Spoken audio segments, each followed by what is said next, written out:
what's up guys? We're back again to relentlessly rocket cycle opponents and unleash maximum toxicity. I checked in with the #1 rocket player in the world, Baby Nate, and he told me this was the best deck to play. If your opponent tries to bridge spam and break through, there's not much they can do. When they rush into an Archer Queen ability, it rapid fire deletes all of their cards. Cannon will clean up most win conditions for a positive elixir trade. And the Royale delivery has to be one of the most satisfying cards in the game when your opponent clumps up too much stuff. If your opponent tries to get directly on your tower, you've got Royale delivery and log for goblin barrels, and you've got goblins to clean up graveyard skeletons and miners easily. Once you get cost-efficient trades on defense, you'll have more elixir than your opponent, making it easier for you to begin the rocket cycle. In single elixir, you only want to be rocketing cards that are 5 elixir or more, that you can actually finish off like an Archer Queen, Witch, or Wizard. In double elixir, when you know your opponent's card cycle and know what you can actually defend, then you can spam rockets to give your opponent a brutal end. As long as you have good mechanics and pay attention to your opponent's card cycle, this deck beats almost anything. If you don't have Archer Queen, use Dark Prince, and because you'll need extra air defense, substitute out the Ice Spirit for an Electric Spirit and the Cannon for an Inferno Tower. Let's go blast our opponents to oblivion and assert dominance. Lots of love to everyone that's using creator code SirTag to support the channel. So jumping into the game against Hero, I feel like our hero, the Archer Queen, might come up a little bit more clutch than this man.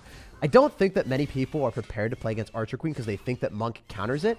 But as long as we stop the Monk from crossing the river with our goblins or Royale delivery, and we finish them off with the cards that he doesn't want to see, we can get absurd value. All right, so goblins against graveyard are one of the best counters in the entire game just because it's really hard for the opponent to defend that. Like, the goblins are going to be able to survive poison. They don't die to a skeleton in one hit, so they're really, really good in this meta. And a lot of people just aren't really accounting for that. Since he's got arrows, I feel like I can go in for more aggressive plays with the miner in the back, because typically when you see arrows, they're not going to have tornado. They'll probably have a freeze graveyard deck if I had to guess. Usually they'll end up having barbarian barrel and poison plus tornado, or they're going to end up having freeze arrows. So that's what we're playing against right now, assuming that I'm right. I can go for goblins, go and pull back his annoying Phoenix bird, but I don't know if this is the right play. I think it's okay. If we pull it back, we're not going to have to spend any extra elixir and maybe force out extra elixir from our opponent if he doesn't want to take anything. Oh, he's going to take a goblin hit straight to the face. All right, I take those. Giant graveyard. No. The toxic deck is here. Hero, you really aren't our hero. You're a villain all along. Bro, you were wearing a mask and I couldn't tell. All right, so I'm going to go in for an Archer Queen ability so it doesn't die immediately, and then I can rocket on top of that, and then go in for a cannon pretty early on so we can't giant graveyard effectively. We want to kill the giant as fast as we can so then our tower can retarget on the graveyard skeletons. I'm going to go in for goblins here last second. Oh my gosh. That's a lot of damage. And I think that the homie is back in the lead. Why would he arrow his goblins that were basically dead? I don't know why he did that, but I'll take that trade any day of the week. The good thing is, every time that he goes in for a giant in the back, we could rocket that in the later stages of the game like it is right now. I can Ice Spirit here and then tank for the miner with the Ice Spirit for a little bit longer period of time, and that's going to be nice. I'm going to miner here in the outside corner. Oh, wait, we hit the skeleton RB2. That was such a sick placement. Oh my gosh, that was awesome. I think I'm going to go in for a cannon here when he goes in for a giant, and if he doesn't, then I'd be surprised. Oh, he's going to go Skeleton King, so he's just adding extra layers of skill to his deck. All right, so I'm going to go in for a Royale delivery here as soon as I can. With the goblins, this should be enough to clean it up. I don't think he's back to arrows because he doesn't cycle as fast as we do. And he cycled his arrows on our goblins when we just got back to our goblins. So he wasn't even close to being back to that. Wait, we can get back to another Archer Queen ability. Yo, watch this. If he doesn't giant immediately, he's going to lose the witch, and he's going to lose a very bad trade here too. We can log, and then we can go goblins, and then I think we can Ice Spirit on the Phoenix that he's probably going to drop. No, he's going to giant instead. Okay. Wait, if we miner, we can tag for the goblins, and then he's going to have the tower target back onto the miner instead, so that's really big. I'm going to go in for a cannon aggressively so then we can kill the giant before it crosses the river. It's just super important to do that. A lot of people don't, and I'm like, why don't you? Why don't you want to get value, you know? All right, we're going to go Archer Queen here, and we can miner, and then expect him to go in for a very aggressive play. I want to go in for a Royale delivery on the Phoenix's egg, and then I'm going to go in for goblins. And I think that we can go in for a log on top of all the graveyard skeletons that are accumulating. It's not even worth clicking the Archer Queen ability, because why would I waste elixir when I can just rocket cycle him anyway? So he's going to try to go in for a skeleton army here, and I want to rocket, and then I want to just win the game off that. So I'm going to go rocket in the back, and I'm going to go in for a log, and this should walk away with a win. I think that's one miner hit, and that's all we need. GG, well played and peace out. It's always satisfying destroying giant graveyard. Especially when our evil enemy is trying to hide as a hero, it makes the win way more satisfying. Hey, we got a game against Rad. This is one of the best players in the world, so we have to focus up and try our hardest if we have any shot at winning. I think he's playing log bait as soon as I see that, so You know, Electric Spirit, Log, very aggressive stance with him going in for Princess at the River too. I need to go for the Archer Queen here. Hopefully it doesn't die to the Knight. Yo, 1 elixir popping off with the value. And I think the Archer Queen at least gives us 1 shot on the tower. So now I can go Goblins on the same side where we have all the damage. And if he goes in for a Goblin Gang, we can log that. I think that's going to be our best bet just to, you know, cycle pretty quick. He's going to go Goblin Barrel, so I want to go in for Royal Delivery so we don't take any damage. And I'm going to go Ice Spirit so then we can reset the Princess and hopefully get that away from our tower. He probably will log on the Goblins anyway, so it doesn't matter what HP we're at. So if we're playing against a top-tier log bait player like this guy that's, you know, one of the best players in the world, I really can't afford to mess up too much. Because if he gets an advantage by Princessing at the river, he can start to rocket cycle my tower. And that's how it works. Even though I have like log and Royal Delivery, the Princess is a way of him getting an advantage and damage and then rocket cycle just like me. That's the only scary thing about this matchup. The Goblin Barrel doesn't do anything, but, you know, the Princess certainly does. I can log right now, but I'm going to log actually. See if we can hit a Princess. That would be ideal. He's going to go for Princess now, so I'm going to go in for an Ice Spirit. Just prevent that and then maybe go in here. Oh, he's switching sides. He knows that he can't go same side as me as often. I got to go Cannon. Wow, that was really well played. To go in for the Goblin Barrel there. Get me to go in for Goblins. Expect him to switch sides on me. And then still go on the exact same side. This guy's using big brain tactics on me. If I go for a Miner right now, I should be in a good spot because anything that he defends with will go into the Cannon. And right as I said that, he goes in for a Log. So then he hurts my Cannon. So then I don't actually have it as a high enough HP to kill all the Goblins like I wanted. I'm going to get an Archer Queen down, but I also am dropping 5 Elixir. He'll probably go in for a Princess on the other side. I kind of want to go Ice Spirit just so then the Princess locks onto that and doesn't end up hitting the Archer Queen. So we can keep the Archer Queen alive a little bit longer. That's a little bit further back. So I can go for Goblins and save my Log for his Princess. And that's really big that the Archer Queen is still alive because it's going to force out more Elixir from our opponent. He had to go for a Log as well. He'll probably go in for a Princess. So I'm just going to be hovering my Log for that whenever he decides to do that. I'm going to log the tower actually. Yes! Let's go! That's awesome. That's huge. That's humongous. The Ice Spirit's also going to be able to tank for the tower for a little bit longer. And the Royal Delivery came down in time. I cannot believe I hit that Princess there. That was huge. That was awesome. Okay, so we got to go in for the Rocket right now because he's going to try to defend this. Oh my gosh, we hit the Knight too. Good night, Knight. Nice knowing you, bro. Oh, this is awesome. He's probably going to go Princess. I don't want to make a prediction. That would have been so sick if I like logged the Princess too. I almost hit the Goblin Gang. And we're going to be able to keep our Archer Queen alive a little bit longer. I can maybe go in for like Goblins here. Go Royal Delivery. That's a little bit further back. I'm going to miss it. I think I want to go in for a Log just so we can shut that down. I think that the Princess is going to target onto my Miner instead of my tower. So that was huge. I can go in for a Cannon here. And then maybe be able to shut everything down with a Royal Delivery. Yeah, I'm going to be able to go Royal Delivery on all this. And then go in for Goblins on top of the Goblin Barrel that he's about to drop. So we should be fine. We don't even take any damage from the Goblin Barrel. If you drop your Goblins fast enough and you preemptively do it, you can shut everything down. That's awesome. All I need to do is cycle 2 rockets and I will win the game. So I'm going to go Archer Queen here. I should be able to defend everything.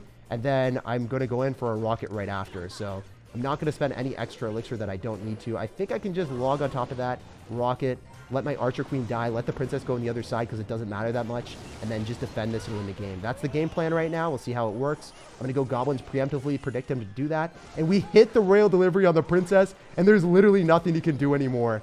He's going to try his absolute hardest, but we just beat a top-tier CRL level player. And it's probably because of our matchup, not going to lie. But if you guys hate log bait as much as me, maybe this is the deck for you.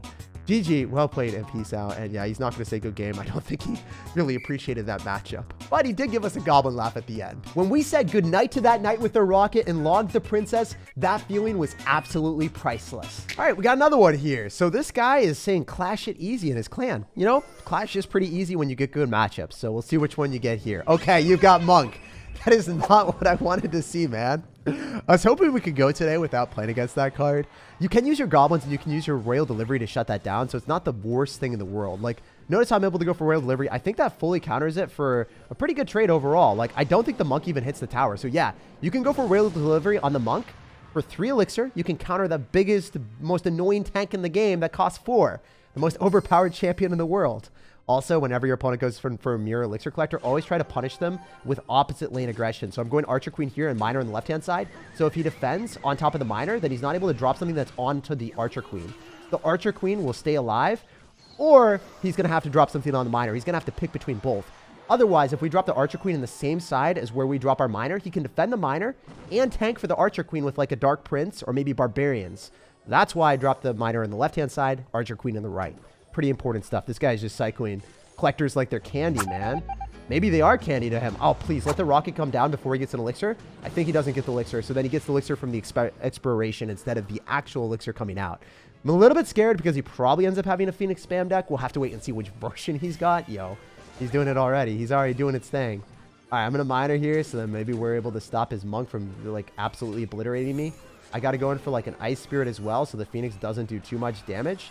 And it will pop. I don't know if he's going to go for a zap. It's a little bit risky not dropping our goblins here. But it's okay. I'm just going to pray that he doesn't freeze or zap. Yeah, good. If he had, then I would have had to go in for goblins and pull back the Phoenix. And then I still would have taken a lot of damage. Oh, wait. With Rocket, this is really nice for me, actually. I'm going to go Archer Queen off to the side because I don't want to line it up with my tower immediately. I want him to force a little bit more elixir. Maybe go in for a tornado if he wants to line everything up well. I'm going to log here, and we'll see what he decides to do. I want to be able to stop his executioner without spending any extra elixir. I don't want to go in for the Archer Queen ability since it's really important to keep that thing healthy if we can. So I'm going to go in for a Royal Delivery here, and because we miner on the tower, it's a little bit scary for us to do that, but I think it will be fine in the end. I'm going to go Goblins here, and I'm going to go in for a miner on the other side. See what we can do with the Archer Queen. He's not going to be able to get back to another monk ability. He goes Executioner. Yo, this Archer Queen might melt him right now. He had to go in for a Heal Spirit, but that's not going to be enough. The monk is coming down. Is he going to go in for the monk ability? Or is he just going to let the monk die? Oh, this would be so bad if he makes it, like, reflect. That'd make me so sad. I think the monk will die without him going in for the ability. We'll have to wait and see. Yeah, he doesn't decide to do that. I'm going to go in for a miner again on the other side, and then we can rocket. Oh, that's kind of bad. I don't think that's worth doing that, because if we rocket on top of an executioner, we could get way more rocket value here. No, no, no, don't do it, don't do it, don't do it. He missed it. See, the timing is so hard to do. Like, I got a little bit lucky, but at the same time, I'm pretty sure the timing is, like, literally impossible to do unless you make an insanely good prediction and then get a little bit lucky at the same time. I can maybe keep the Archer Queen alive a little bit longer. I don't know. I'm hoping that that works. It doesn't, like, seem like it's going to. I'm going to Ice Spirit here as well. I'm going to go in for Goblins, and we'll see what else we can do. I maybe can miner on the tower. Okay. Wait, if I just go Archer Queen here, he's going to not click the monk ability, so I can just rocket it. It's not going to... He can't reactively do it. A lot of people think you can reflexively drop the monk ability, but you can't. You're just going to take damage every single time, so it's really good for us. I think that we're going to lose the Archer Queen. There's no point in clicking the Archer Queen ability here. I can go in for a cannon, and I can go Royal Delivery, Ice Spirit. Even though I'm down, like, a lot, I think I still defend this. Archer Queen is absolutely unfair on defense. Watch as the Phoenixes get absolutely shredded and melted, and this guy can't do much. I'm pretty confident that we defend this very easily and barely take any damage. And then we can go in for a miner and a rocket. He's going to drop an executioner, so I'm definitely going to rocket that. I don't know if that's in range, but I don't think it matters. I think I can just cycle back to a couple extra and then win the game. So we'll see how this works. I'm going to go in for an Ice Spirit. I'm going to miner. I think I can go for a log here as well, and then go in for the rocket and win the game. So as you guys can see, the monk is even out of cycle, and he can't get back to another one because you can only get one on the field. So he can't block back the rocket. A lot of people are going to be like, Monk is overpowered. Monk always beats Rocket. There's one situation, if he made a prediction and he did it really fast, he could have. But as you guys can see, it's almost impossible to do. Rocket stays on top until it decides to drop, and then it topples your opponent's towers. Jump into this game against Davis. I'm just going to go for Goblins on the inside corner closer to the river. That always gives you one extra hit. If you drop it off to the side, you're going to get less damage on the tower. When I see Ice Spear and Log, might be a 2.6 Hog Rider deck. Might be some really weird cycle deck that I've never seen as well. Okay, so Valkyrie, Ice Spirit. I think it's going to be Minor Monk, fast cycle with Poison, if I had to guess. There's a chance it's going to be something different, and he actually whips out a Hog Rider, so I was not expecting that, Chief. I think that my cannon's going to be able to kill everything. I don't think he's going to go for a freeze or something on my Archer Queen. Wouldn't make that much sense. He does end up having like Goblins or Ice Spirit here, so I'm going to pre-log, hopefully one of them, and then go for the Archer Queen ability afterwards. So yeah, he dropped his Goblins a little bit further away, unfortunately. We are able to kill the Ice Spirit before it locks onto my Archer Queen, forcing out the log, and we get 2 Archer Queen touches on the tower. That's why Archer Queen is one of the best champions in the game. As long as you're not playing against Monk, it's pretty much overpowered. I think I can get a Hog Rider counter down with a cannon just in the nick of time. And if you drop the cannon a little bit lower, it gives you more time to be able to defend and make sure that the Valkyrie doesn't get on top of the cannon. So always want to do optimal placements if you can. Because he used Tornado, this is going to be the death of him. I don't think he can do that. If I can go for the Archer Queen ability right now and finish off like the Ice Spirit and the Goblins and then make sure that the tower retargets on the Miner, he massively overcommitted with the Valkyrie Hog Rider push, and we punished him instantaneously. So typically with Minor Rocket Cycle, you can't punish your opponents and just take out their entire tower. But when you have Archer Queen, it's another alternative win condition. So even if you feel like, you know, your deck is all defensive, it's not. When your opponent's low on elixir, you punish them and you make them a sad sir. Also, the fact that this guy's got Valkyrie, Ice Spirit, and Goblins, That means he has got very good answers to my miner, and he's also going to end up having tornado if I drop my miner in an unsafe spot. So it just shows you, if you're playing against a control deck against a decent player, you can still find your way through, and then, you know, I think I can rocket cycle him twice, but I don't want to do that too soon. If I do that a little bit early, maybe I'll lose the game. He tried to push the executioner closer to the tower. What a wild child. I actually really like that play on his end, but it's not going to work out because I can get an Ice Spirit down. Oh, wait. The miner, I don't know. I think this miner is bad. It's going to still come down. Oh, it was so bad that it was good. He didn't expect me to be bad and drop it in the very predictable spot. And how is the Archer Queen locking onto the tower? Oh my gosh. We've almost effectively evened up the damage on the other side. Since the goblins are in a single file line, they're not going to get that much value for our opponent. I'm going to Ice Spirit here, and I expect him to go for a Valkyrie. So I'm going to go in for a miner in the not-so-safe spot. Okay, he's going to tornado. This is kind of bad. Wait, we switched it up and it worked, kind of. I mean, we baited out a lot of extra elixir from our opponent. We're going to keep the cannon at very high health. Now I'm going to click the Archer Queen ability because it doesn't matter. And then I'm going to go in for goblins here. So I don't even want to click the ability again. I'm just going to keep spamming miners and then make him drop elixir in the side that he doesn't want to. If he drops something to defend right now, then it's going to get rocketed, and that will give us a lot of damage. Oh, wait, is that Valkyrie far enough away? Okay, I guess it doesn't matter. I'm just going to rocket him twice anyway. He's going to go and spam his Hog Rider right now, but I think we should be fine. I'm just going to go and drop a cannon here. I'm going to click the Archer Queen ability to go and melt faces, and yeah, we should walk with a win. As you guys can see, Rocket still does 591 damage, which is literally ridiculous. Cycling 2 rockets can take a tower out from 1,000 HP, and there's nothing your opponent can do. If they don't have Monk, it's just GG. All they can watch is their tower in misery. Like if you enjoyed, subscribe for more daily videos, and have an incredible rest of your day.